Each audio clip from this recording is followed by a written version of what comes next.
New Orleans, 1941. The docks smelled of diesel, river mud, and war long before America officially entered it. Inside a noisy workshop along the waterfront, one man moved with a pace that made his workers snap to attention.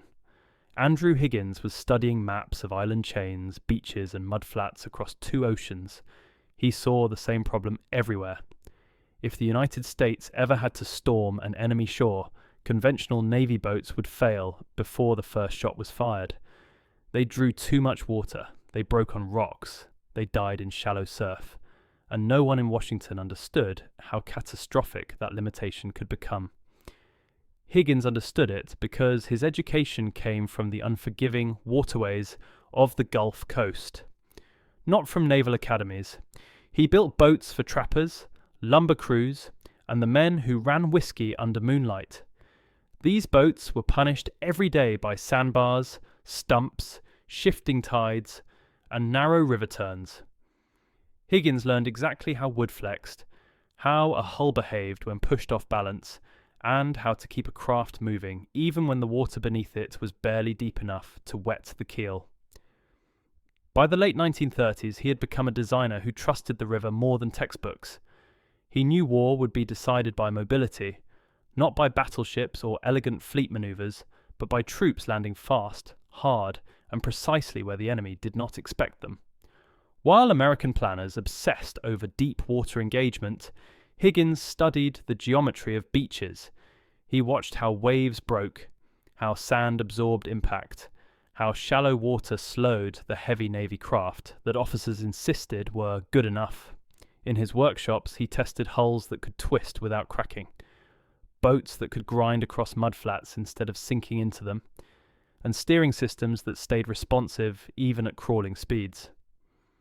His turning point came when he started refining a design built for the harsh realities of the Gulf Coast.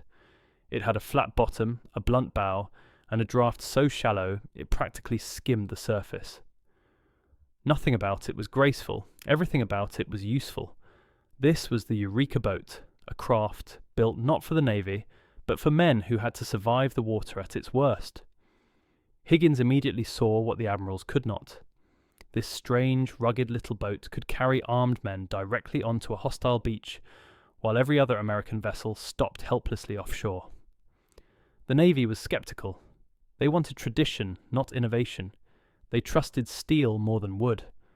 They believed landings could be solved with modified launches and outdated doctrine. But Higgins had results. He could hit 3 inches of water at full throttle without destroying his hull. He could turn sharply in narrow channels where Navy boats stalled. He could run straight into a sandbank and keep going. He invited officers to watch the tests. Some laughed before he started the engine. None laughed after. Higgins kept pushing. He redesigned the bow curvature, adjusted the angle of the Chinese, and reinforced the boat's ribs to absorb violent beach impacts. Each prototype evolved with mechanical honesty. No guesswork, no shortcuts. Every improvement came from water trials where failure was not symbolic but physical. When a hull cracked, Higgins saw a lesson. When a design stalled, he reworked the geometry. When a Navy evaluator said the craft was too unconventional, he built another one anyway. What he wanted was simple. A boat that could take American soldiers from sea to shore in seconds. A boat that could change the geometry of war. A boat that could make the enemy's coastline irrelevant. He was getting close. Before we continue, if you enjoy deep, engineering-driven war documentaries, feel free to like the video and subscribe to support the channel. How would Higgins transform this unusual craft into the machine that would redefine amphibious warfare? When officials from the United States Navy stepped into Higgins Industries, they expected a backwater workshop run by a stubborn boat builder with oversized opinions. Instead, they found an operation that ran like a battlefield factory. Higgins drove his workers as hard as he drove himself. The pace was relentless. Hulls were shaped, tested, rejected, rebuilt, and tested again. He believed engineering was a living process, and a boat only earned respect when the water approved it. Naval inspectors watched the Eureka boats skim over shallows that would strand any traditional craft. But they still saw problems. Without a proper way for troops to exit quickly, the boat worked as a transport, but not as a landing craft. Soldiers would have to climb over the sides under fire, wasting precious seconds and turning the boat into a death trap. The Navy dismissed it again. Too unconventional, too unorthodox, not naval enough. Higgins ignored the criticism. He studied every bottleneck the inspectors mentioned. What he needed was a way for troops to rush forward in a single motion without losing momentum. He began modifying the bow, reinforcing it from the inside and experimenting with hinged structures that could withstand impact. His team mocked up crude ramps using plywood, steel braces, and river mud as the ultimate weighing agent. Each prototype was punished in shallow water until Higgins found a mechanism that could open cleanly without weakening the hull's structural integrity. What he built was a forward drop ramp that allowed 30 armed soldiers to burst straight into combat in seconds. The transformation was immediate. Instead of climbing, troops walked. Instead of hesitation, there was momentum. A landing boat did not need to be pretty. It needed to be fast, reliable, and brutally honest in its purpose. Higgins had created exactly that. The next challenge was manufacturing. Higgins Industries could build dozens of boats, but the United States needed thousands. Higgins redesigned his entire production process. He recruited welders, carpenters, machinists, and shipwrights from every corner of New Orleans. He broke down the landing craft into modular units that could be assembled in parallel. He taught inexperienced workers complex shipbuilding tasks by reducing each step to essentials. The factory became a human engine. Every worker, no matter their background, learned to build for war. He implemented quality control with military precision. If a rib alignment deviated by a fraction, the section was torn apart and rebuilt. If the ramp mechanism showed the slightest hesitation, it was replaced. Higgins trusted no assumption and verified every claim. Inspectors who once doubted him now watched a system that outperformed larger shipyards across the country. The boats came off the lines at unprecedented speed. Higgins had turned a regional workshop into a national asset. But the fight was not only against production limits, it was also against the Navy's entrenched hierarchy. Many officers disliked Higgins personally. He was loud, confrontational, and refused to bow to rank. When admirals questioned his methods, he challenged them with test results. When procurement officers delayed orders, he sent demonstrations that embarrassed them publicly. His confidence bordered on aggression, but it worked. Performance spoke louder than uniformed authority. The turning point came during full-scale testing. Marines loaded into the newest version of the landing craft, launched at speed, hit a shallow bar, and stormed out within seconds. There was no hesitation, no structural failure, no wasted motion. It was a seamless transition from water to land. For the first time, Navy evaluators understood what Higgins had been trying to prove. Amphibious warfare did not need cautious engineering. It needed boldness, backed by data. The landing craft was officially approved, but approval was only the beginning. As the war expanded across the Pacific, military planners realized that no operation from the Solomons to the Philippines could succeed without a reliable landing craft. Higgins had given them one. Now he had to build enough to supply an empire-sized war effort. The scale was staggering. Production soared from hundreds to tens of thousands. Higgins Industries expanded into multiple facilities, each one operating 24 hours a day. Supply chains were reorganized, material flow was optimized, engines, ramps, and hull sections were stockpiled like ammunition. Higgins himself walked the floors nightly, checking rivets, inspecting joints, and reviewing test logs with an intensity that workers described as almost unreal. His boats were now everywhere. Training camps in California, marine bases across the Pacific, coastal drills under the command of the United States Marine Corps. What had once been an unapproved design had become the backbone of America's amphibious strategy. But the stakes were rising. War was moving closer to fortified beaches. The island fighting ahead would push Higgins's designs beyond anything he had tested on the Gulf Coast. The next landings would determine whether the Allies could push across the Pacific or face catastrophic losses. Was the Higgins boat ready for its first true trial under enemy fire? The first major test of Higgins's landing craft came not in a controlled demonstration, but in the brutal surf of the Pacific.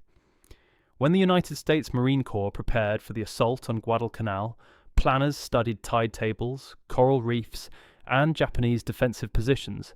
None of it mattered unless troops could get from ship to shore in the fastest and safest way possible. Traditional boats would ground on reefs miles from the beach. Higgins boats skimmed over them.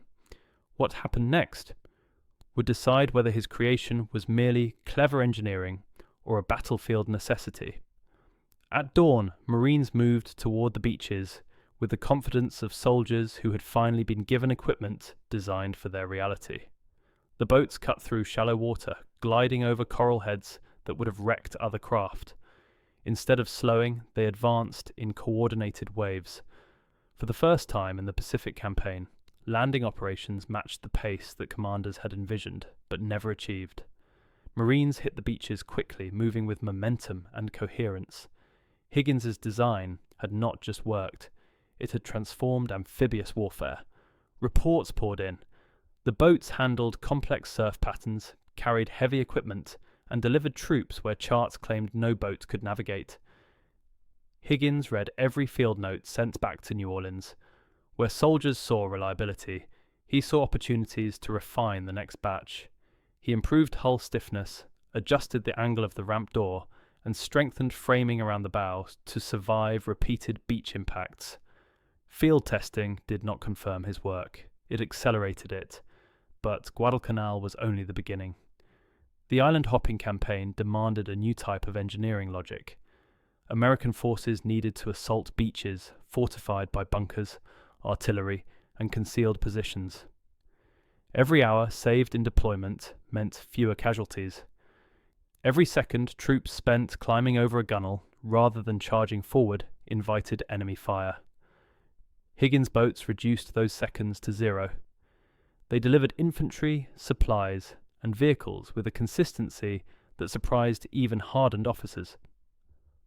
By the time of operations at Tarawa, the stakes had become far higher. The Japanese garrison on the island was heavily entrenched. Intelligence underestimated tidal conditions and standard landing craft grounded on the reef.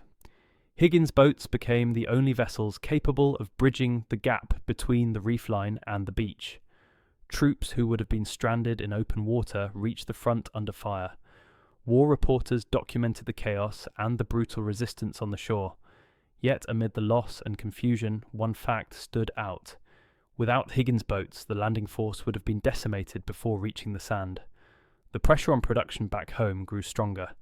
Higgins Industries ran around the clock, building not only landing craft, but also patrol boats and specialized support vessels for the United States. Navy. The demand seemed endless. Workers from across Louisiana, including shipbuilders, welders, and laborers, with no previous maritime experience, adapted to Higgins' strict process. Training routines were accelerated. Material flow was reorganized. Efficiency was pursued at the cost of sleep. Higgins believed that war waited for no one, and production delays cost lives. He began diversifying the landing craft line. Larger models were developed to transport vehicles. Smaller, faster variants supported reconnaissance missions and special operations. Every design shared the same core philosophy.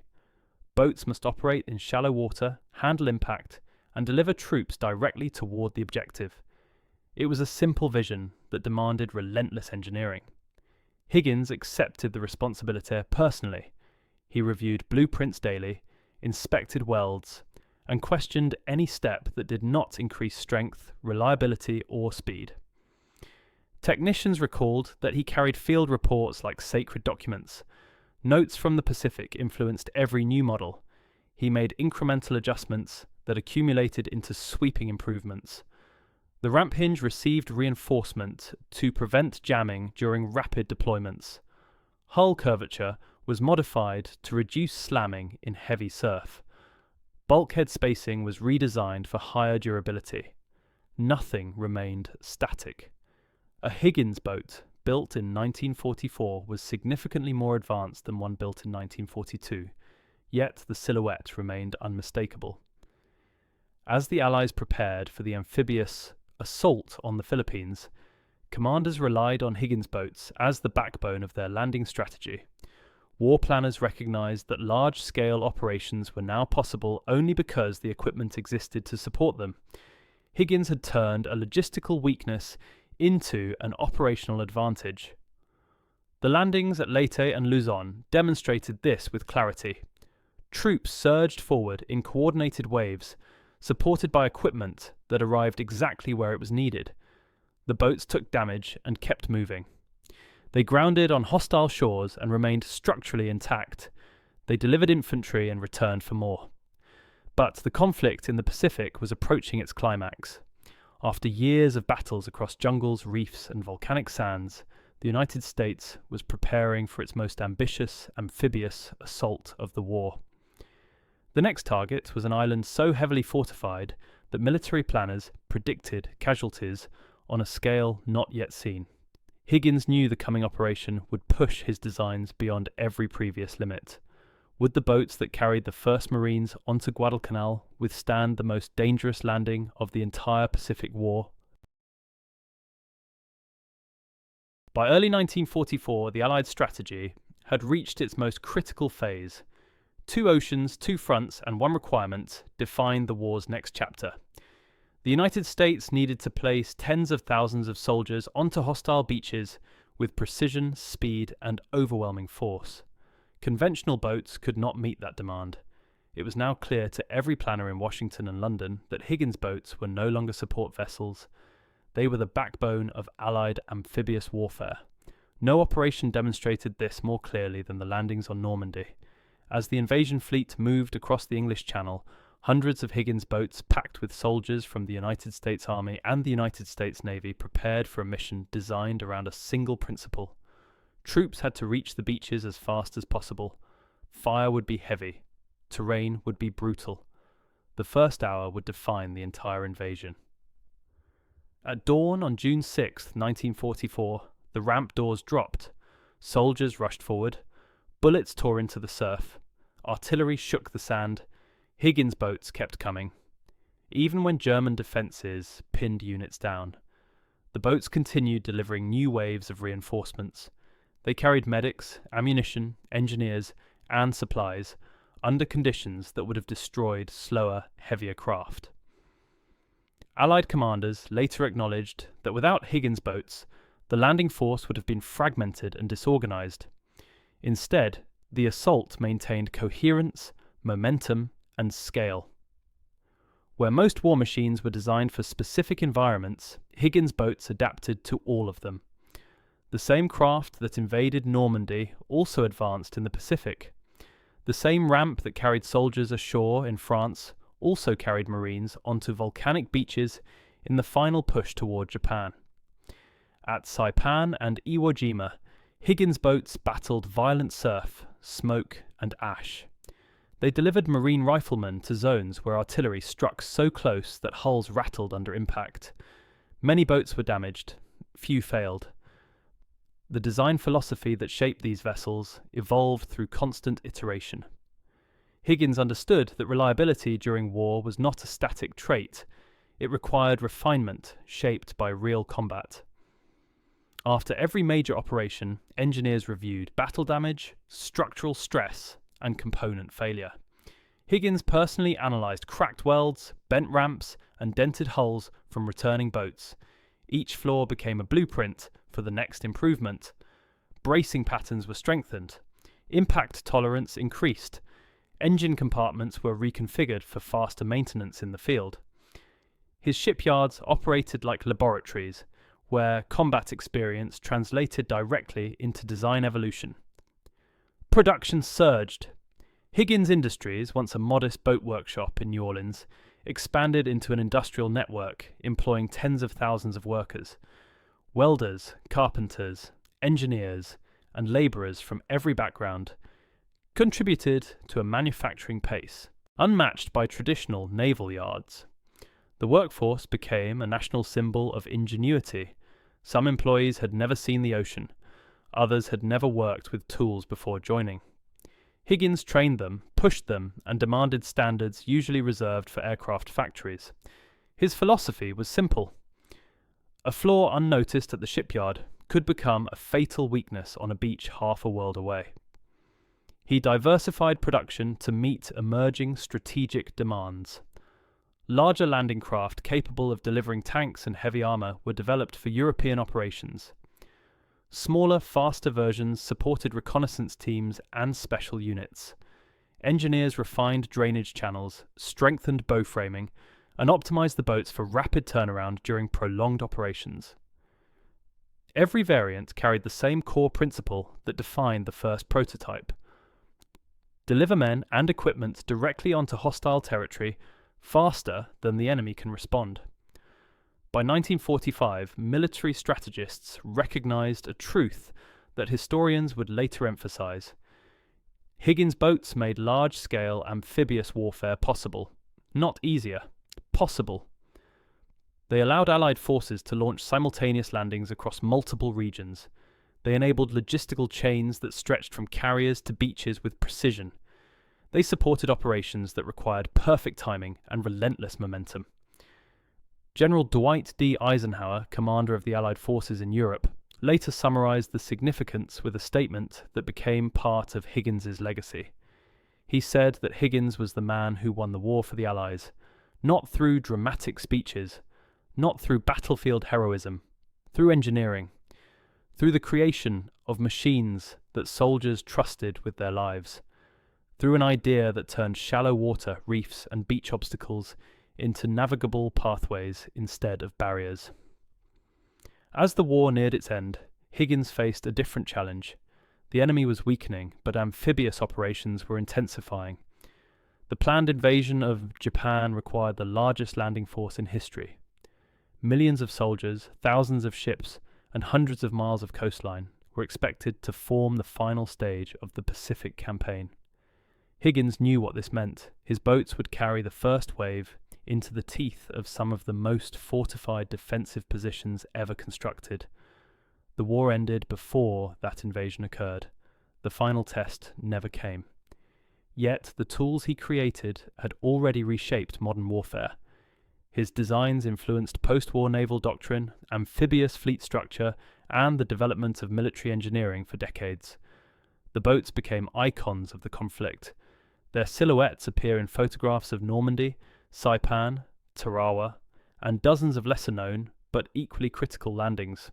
The legacy of Andrew Higgins is not defined by a single invention.